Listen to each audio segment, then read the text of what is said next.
Hi, I'm Carole Bucy. I serve as the Davidson County historian, and I'm a professor of history at Volunteer State Community College. I am here in the Parthenon with this magnificent exhibit based on the fashion wear, the dresses of Catherine Kirkman, who was the chair of the Centennial Women's Committee for the Centennial Exposition back in 1897. Imagine what she was like wearing these dresses, and she had a committee completely made up of women who made all the decisions for this one building.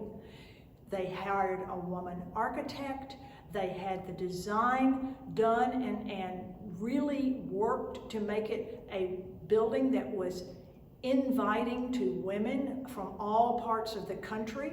They hoped that women would be riding the trains and coming to Nashville to see this exhibit, and indeed they did. The women's building had various kinds of activities and programs planned throughout the Centennial Exposition.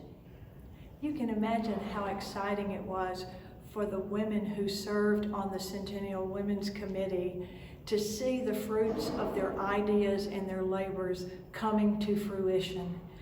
Everything was down to the very last detail.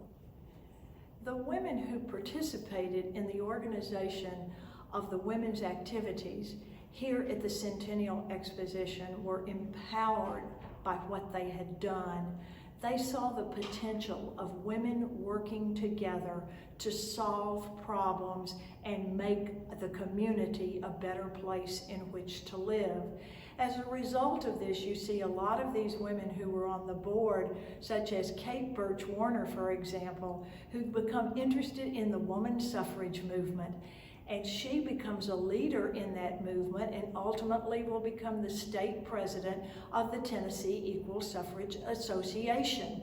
She was the one who brought that organization right up to 1919 and then 1920. And we have had a glorious celebration this past week, celebrating the 100th anniversary of women getting the right to vote. And there were lots of suffrage activities here in Centennial Park, with parades coming from the Capitol here, where women like Ann Dallas Dudley gave lectures on the lawn, where we had young teenage girls doing tableaus of Greek mythology. People were here, they were having fun, and they were being inspired to learn.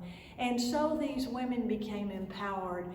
This began the whole movement of women's clubs, women's organizations for a variety of different causes: learning clubs, literary clubs, music clubs, study clubs, all manner of organizations of women trying to make Nashville a better community in which to live. On September 22nd at 6 p.m., I will be doing a virtual lecture on the topic of women in voluntary associations here in Nashville and Middle Tennessee. I hope you'll join us again on October 29th at 6 p.m.